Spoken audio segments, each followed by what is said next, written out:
Christian ବାପା ମା ଭାଇ ଭଉଣୀ ସମସ୍ତଙ୍କୁ ପ୍ରଣାମ। ଜୟ ଯୀଶୁ। ଆଉ ଆପଣମାନଙ୍କ ମାଧ୍ୟମରେ ଆଉ ଗୋଟେ ବାକ୍ୟ ନେଇକି ଆସିଛି, ଯାହାକି ଅନ୍ଧ ଲୋକମାନେ ମଧ୍ୟ ନ ଦେଖିକି ବିଶ୍ୱାସ କରନ୍ତି। ସେଇଟା ହେଉଛି ବଡ଼ କଥା। ଯିଏ ଦୁଇଟି ଆଖି ଥାଇ ବି ଯୀଶୁଙ୍କୁ ଆଶ୍ଚର୍ଯ୍ୟ କର୍ମ ଦେଖିକି, ମିରାକଲ ଦେଖିକି ବି ଆମର କେତେକ ଲୋକ ବିଜାତୀୟ ବା ଖ୍ରୀଷ୍ଟିଆନ ଲୋକମାନେ ବିଶ୍ୱାସ କରୁନାହାନ୍ତି। କିନ୍ତୁ ଆଜି ଗୋଟେ ଅନ୍ଧ ଲୋକ, ଯିଏକି ଅନ୍ଧ କେବେ ଦେଖେନି, ସେ ଯୀଶୁଙ୍କୁ ଦେଖ କିପରି ବିଶ୍ୱାସ କରୁଛି। ଦେଖନ୍ତୁ ତ ଆମେ ପଢ଼ିବା, ଯଦି ଲୁକ୍ ଲିଖିତ ସୁସମାଚାର ତାର 18 ଅଧ୍ୟାୟର ତାର 35 ପଦରେ ଲେଖା ହେଇଛି, ଅନ୍ଧ ଦୃଷ୍ଟି ଦାନ। ଅନ୍ଧକୁ ପ୍ରଭୁ ଯୀଶୁ ଖ୍ରୀଷ୍ଟ ଦୃଷ୍ଟି ଦାନ ଦେଲେ।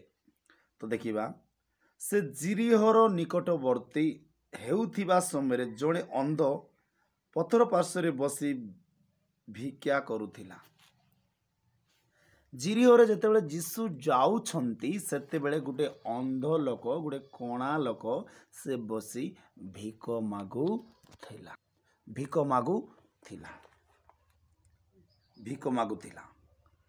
ସେ ଲୋକ ସମୂହର ଗମନ ଶବ୍ଦ ଶୁଣି କଥା କ'ଣ ବୋଲି ପଚାରିବାକୁ ଲାଗିଲେ। ଲୋକମାନେ, କାରଣ ଅନ୍ଧ କେବେ ଦେଖନ୍ତି ନାହିଁ ବା ଦେଖେ ନାହିଁ, ତେଣୁକରି ସେ କାନରେ ଶୁଣିଲେ ଯେ ଲୋକମାନେ ଗହଳି ଯିବାଟା, ସାଉଣ୍ଡ ଶୁଭିଲା, ଲୋକମାନେ ଗମନ କରିବା ପାଦ ସାଉଣ୍ଡ ଶୁଣିଲା, ଆଉ ପଚାରିଲା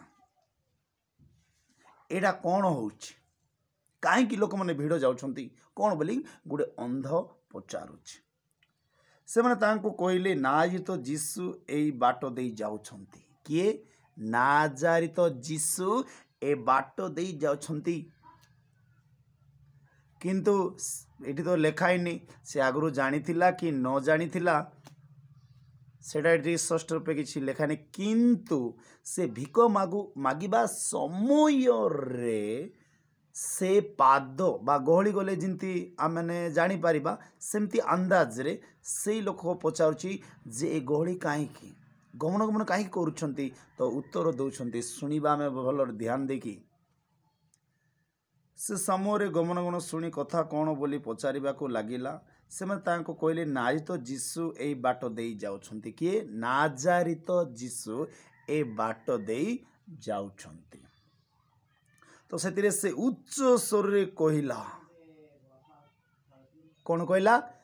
ଉଚ୍ଚ ସ୍ୱରରେ ଡାକିବାକୁ ଆରମ୍ଭ କଲା। ଏଠି କିଛି ବି ଲେଖା ନାହିଁ ସେ ସୁସ୍ଥକାରୀ କି ଅସୁସ୍ଥକାରୀ, କ'ଣ ସେ ଚମତ୍କାରୀ, ଏଠି କିଛି ବି ଲେଖା ହେଇନାହିଁ। ଖାଲି ଗମନ କରିଲା ବେଳେ ଲୋକମାନେ କହିଲେ ଯେ ନାଜାରିତ ଯୀଶୁ ଏଇ ବାଟ ଦେଇକି ଯାଉଛନ୍ତି। ନାଜାରିତ, ଦେଖ ଭାଇ, ସିଏ ଅନ୍ଧ ଲୋକ ନ ଦେଖିକି ବି ଆଜି ସେ ବିଶ୍ୱାସ କରି ଚିତ୍କାର କରିକି ପ୍ରଭୁ ଯୀଶୁଙ୍କୁ ଡାକୁଛି। वाह, कितनी बड़ा विश्वास है भाई, है कि नहीं? कितनी बड़ा विश्वास है। जो अंधा, जो कभी दिखा नहीं है, लेकिन आज वो पुकार रहा है। से उच्च स्वर कहले, हे जीसु दाऊद संतान, हे जीसु दाऊद संतान, मते दया करंतु। देख, एटी तो किसी लेखा है नहीं। से माने खाली कोइले एई रास्तारे नाजारित जीसु जाउछंती, ए माने एटी लेखा है नहीं। ये से गुटे चमत्कारी, तू गुटे अंध होइचु, आउ तांको डाको, तांको नाम रे तू सुस्थ, एटी किछि कोइ नांती। से माने किछि कोइ नांती, खाली कोइछंती नाजारित जीसु ए रास्ता देई से जाउछंती। से आग्रह बोधे कोठी सुनी थिबो, तेणुकरी खाली कहले जे नाजारित जीसु ए रास्ता जाऊँगी बोली शुणिबार से चित्कार करुची, हे दाऊदर संतान, हे दाऊदଙ୍କ संतान, मते दया करंतु। देख, गोटे अंध भक्त, जे अंध आज भक्तिर सह से केते जोर रे डाकुची प्रभु को। देख, आजिकाली आम देखी मध्य विश्वास करुचु भाई, आखि थाई कि अंध। देखो, जार आखि नहीं से आज एड़े विशेष गोटे भिकारी, अंध भिकारी उच्च स्वर जीसु को डाकुछंती, जीसु को डाकुछंती। शुणिबा आमे हे दाऊद सन्तान मते दया करंतु। मात्र आगरे जाउथिबा लोक माने तांको तुनी हेबा पाई धमक देबाको लागिले। जेतेबेले नाजरेथ जीसु जाउछंती सेतेबेले से अंध चित्कार करे, हे दाऊद सन्तान। तो केते लोक माने चुप करछंती, तांकर पाटी बंद करे डाके ना। सेमती जेतेबेले आमानकु प्रभु को पाखकु गला बेले शैतान माने मध्य आमानकु टाणी नियंती पछकु। तो आजिरो ए अंध भिकारी जेतेबेले तांकर शिष्य माने चुप कले से तुनी रहिला नाई, उच्च स्वर चित्कार करे जीसु को। कारण से जानिची जे मु ए नाजरेथ जीसु को जदी मु विश्वास करिवि, मु देखिवि आउ तंके मते छुईले मु सुस्थ हेले से विश्वास कर जिंती रक्त साबनारी जे मु जीसु को झुंपा बा वस्त्र छुईले विश्वास सेंती ए अंध भी किछि जानि नथिला, किंतु सुनी कि से विश्वास करछि जे नाजरेथ जीसु ही मते आरोग्य लाभ करबे, मोर चक्षु खोली देबे आउ मु देखि पारिबि। तो देखिबा में मात्र आगरे जाउथिबा लोक माने तांको तुनी हेबा पई धमक देबाकू लागले, किंतु से आउरी अधिक उच्च स्वरे कहबाकू लागिला। जदि तार एडे विश्वास नहीं लोक माने तुनी हेबा पई कहले चुप पाटी चुप करे बोली कहले तुनी रहिबा पई कहले, फिर भी से रहिला ना। कारण से जानिची जे ता सहित ही मैं दृष्टि फेरी पाइबी, तांके छुईले ही मोर दृष्टि फेरी पाइबी से जानिथिले। कारण तार मन कहिथिबो, आत्मा जानिथिबो। तेणुकर से कहते उच्च स्वरे दाऊद सन्तान मते दया करंतु, दया करंतु, दया करंतु। जदि आमानक मध्य कौन मंत्रिमंडल जाउथिबा, आमे मंत्रिमंडल को जदि डाकिबा नहीं डाकिले तांकर चेला माने थिबे कौन कले चुप चुप ले तुने रहिबा। केमिति ए व्यक्ति अंध व्यक्ति थिला, सत देखि पारु नथिला किंतु सुनी पारुथिला। तो ए व्यक्ति कौन चित्कार करि डाकुछु।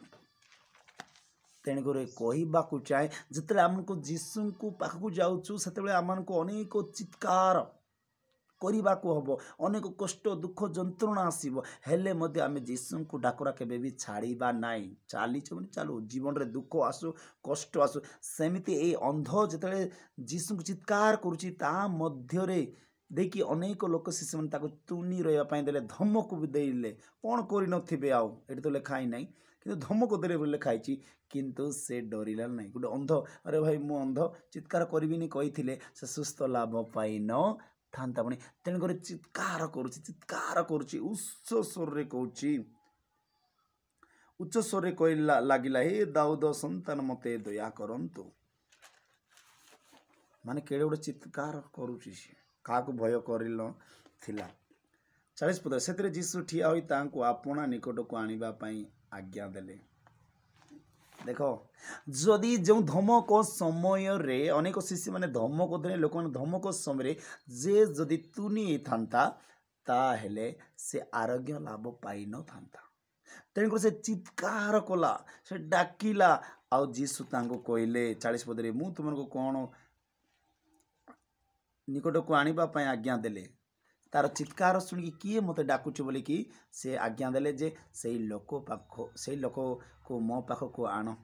आउ जो लोक मैंने तुनी रहा कहते धमक दे चुप रह से लोक मैंने प्रभु आज्ञा शुणी गले आनुछे। आ जीसु कौन प्रश्न कर देखु 41 रे मु तुम पाई कौन करी बोली तुम इच्छा करुछ। जीसु कहते जे अंध को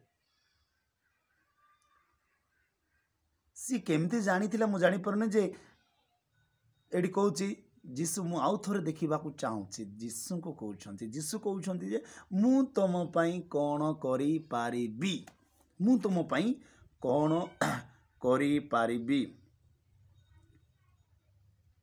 कहला हे प्रभु मु जेपरी दृष्टि पाए, प्रभु कहला मु तुम पाई कौन करी पारिबी। से कहला प्रभु मु जेपरी दृष्टि पाई पारिबी। देखो शुणा द्वारा किंतु तार आखि तार चक्षु काम करुनथिला, किंतु ए कान काम करिथिला आ विश्वास कला जे ना जात जीसु को मु भेटिबी आ सही मते सुस्थ करिबे। आजिकल लोक मैंने आखि थाए अंध देख रे भाई माने देख ये अंध केड़े बड़ विश्वास कर देख जहाँ द्वारा से परित्राण पाँच अनुग्रह पाँच आखि खुली हो सेमती विश्वास कर सेमती विश्वास करवा आम मनकर कर्तव्य आ उचित तेणुक कौची मु तुम कौन करी बोली तुम इच्छा करुच से कहला हे प्रभु मुझे दृष्टि पाए जिता कले कहले दृष्टि पाओ तुमर विश्वास तुमको सुस्थ करिछि एटे जीसु कहना मु सुस्थ कली कहना तमर विश्वास जो लोक माने कहले यही स्थान में नाजारित जीशु जाउछंती बोलिकी कहले सेटा तुम्हें शुणी जेपरी चित्कार कलो दाऊद संतान बोली सही विश्वास तुमको सुस्थ करिछि सही विश्वास तुमको सुस्थ तमर विश्वास तुमको सुस्थ करुछि जदि से स्थान देखा जदि अनेक शिष्य मैंने तुनी होगापी कहले धमक देवा कहले जदि चुपचाप होदी हाथ जोड़ी बसी था तेबे सी परित्राण बा आखि दृष्टि फेरी पाई न था पुणी तेणुक मुझे चाहे मोर प्रियर बापा माँ भाई जिते आम जीशु को डाकुचु उच्च स्वर डाकुचु प्रार्थना जाऊँ उपवास करुचु से समय अनेक शैतान आम मुख को बंद करेंगे आम शरीर को कष्ट देवे जंत्रणा देवे किंतु केबे मध्य पछक हाटब नहीं पछक के हाटब आगे बढ़ना आगे जीवन किसी आम जीशु आमर कथा शुणबार अच्छे जीशु आमर कथा शुणबार अच्छे शुणबार अच्छे आ हृदय पाप रखी मनरे क्रोध रखी हिंसा रखी आम जीशु को डाकिबा तेबे जीशु आमर कथा शुणिबे नाई मन मध्य अपराध को भल पाई अपराध को प्रेम करी जदि आम ईश्वर को डाकिबा तेबे ईश्वर शुणिबे ना गीत संगीता 66 अध्याय 18 पदर कहूँ तेणुक शेष समय कौन कौच देखा आम जिता कहले दृष्टि पाओ तुमर विश्वास तुमको सुस्थ कर से कौन से दृष्टि पाई ईश्वर को महिमा कीर्तन करू करू तांकर पछे पछे चलवा लगिला ईश्वर नाम कीर्तन कला देख जे कि अंध केते वर्ष हो नथिबो से अंध किंतु सुनिबा द्वारा तार आखि दृष्टि खोली देला देख गोटे कथा कहले काली कहले यही स्थान रे नाजारित जीशु जाउची सुस्थकारी जीशु जाउची तुमको अंधरु सुस्थ करिबे किछि लेखा ही नहीं किसी कोई ना शिष्य माने बरम सीए विश्वास कला आउ चित्कार करने को आरंभ कला ए दादा सुंदर मत उद्धार कर आजिकाल लोक मैंने देख जीशु को आश्चर्य कर्म गुड़ा कहूँ मिराकल भी हो किंतु लोक मैंने विश्वास कर पारती नहीं तेणुक तुम विश्वास तुमको सुस्थ कला एवं जमी अंध भिखारी को अंधविश्वास अंध को तार विश्वास ही ताको सुस्थ कला तेणुक मोर प्रिय बापा माँ भाई भौणी ने आउ गोटे कथा कहीदे जो कि रक्तस्राव नारी जे कि से भावुला जीशु को छुईले झुंपा छुईले वस्त्र छुईले मु सुस्थ होगी किंतु अनेक लोक मैंने जीशु को टच करुले छुई दौले से टाइम जीशु को स्पर्श हो नाला किंतु गोटे गोटे रक्तस्राव नारी जे कि 12 वर्ष रक्तस्राव नारी सी छुईबार जीशु पछे चाहिए किए मत छुईला कारण तार गोटे लक्ष्य था तार गोटे उद्देश्य था जे मु जीशु को छुईले ही सुस्थ हेबी सेमिति आमान मध्य गोटे उद्देश्य थिबार अछि लक्ष्य थिबार अछि तेणुकर मु कही देबाकु चाहे ए अंध भिखारी को देख देख आ विश्वास कर किंतु आमे आखि थाई कि अंध आखि थाई कि अंध यदि आमे देख माथ्यू 13:15 पदरे कौन कहूँ क्यों प्रकार लोक मान को मु सुस्थ करी आ क्यों प्रकार लोक मान को मु सुस्थ करी पारिबी ना तेणुक जदि देख माथ्यू 13:15 पदरे कहूँ कारण यही लोक हृदय झड़ है से मैंने कान रे कष्ट रे शुणिले ओ आपण आपण आखि बुझिले जेपरी से मैंने आखिरे देखिबे नहीं ओ कान रे शुणिबे नहीं आ हृदय बुझिबे नहीं पुणी फेरी आसबे नहीं आउ आमे से मान को सुस्थ करिबु ना एपरी लोक मान को जीशु केबे मध्य सुस्थ करिबे नहीं फेरी आसबे नहीं शुणिबे न शुणला बेले व्यवहार कर देखिबे न देखला बेले व्यवहार करबे एमती लोक मान को आमे केबे भी सुस्थ करिबु नहीं डायरेक्ट लिखि देला तेणुकर रही वीडियो टिके भल देखंतु शुणंतु आउ आपण माने पढ़ंतु मु पद पर्वत दे दौची आपण मैंने पढ़ंतु चेतावनी हूँ ज्ञान हूँ बुद्धिमंत हूँ ए बाइबल को छाड़ने आप पढ़ंतु सर्वशक्तिमान परमेश्वर को मन समस्त मु प्रार्थना करुच्ची आपण मैंने मो प्रार्थना करंतु जमती आपण मैंने वाक्य शुणी मन परिवर्तन करे रही प्रणाम जय जी।